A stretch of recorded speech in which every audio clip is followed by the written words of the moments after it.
mufata nka mushiki wanje imyaka namaze hano i Kigali twarabanaga mu nzu nibaza gucumbira. Amen. Mutima wambwiye ibintu bibiri. Abadiaspora bari hano bazumva ku mutima banyegere hano yituma amafaranga.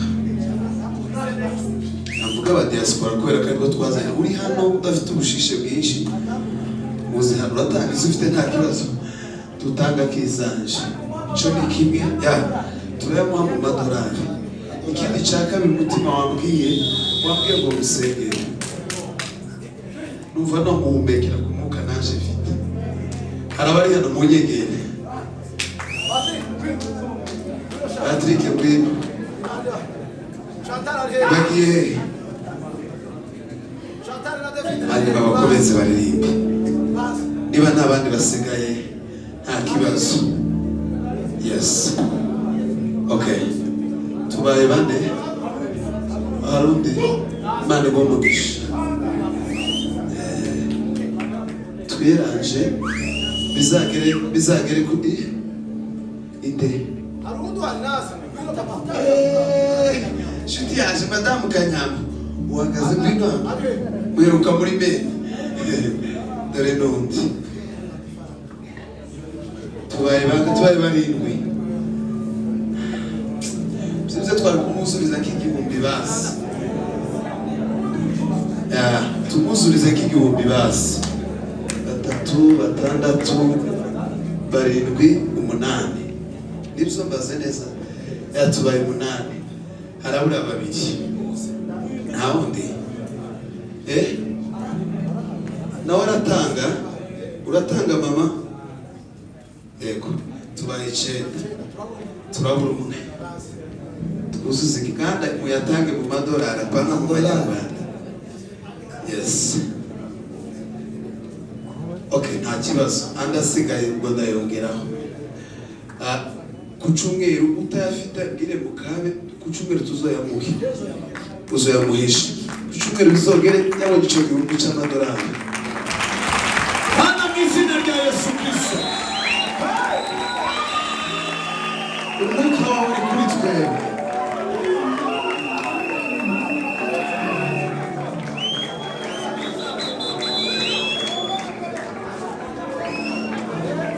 Neza Valeri Imana y'Imana urimo yabuke umukozi kara ku munwa umushigikire umukomereza amaboko n'izina rya Yesu Kristo turamutwikuye ku mugaragaro n'izina rya Yesu Kristo yakira imbaraga z'umuriro umwuka w'umuriro ku buzima bwe imbaraga z'Imana zibe ku buzima bwe izina rya Yesu Kristo izina rya Yesu Kristo isi mwumve abantu bamwumve ijuru rimushigikire izina rya Yesu mwami wacu. Amen. Thank you.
tugiye gukoresha udutambaro gusa,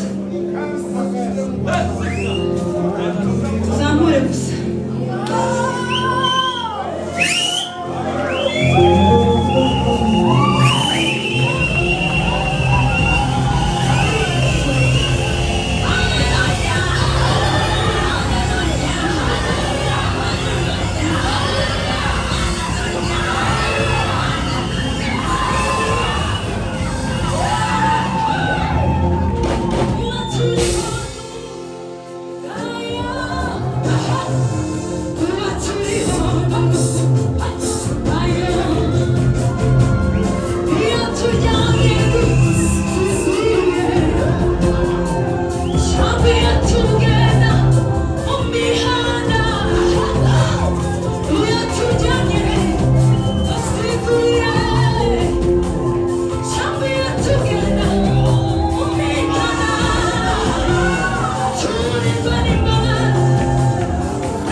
ry'Imana kandi hari ibindi biri kugenda neza. Bwana sifiwe sana.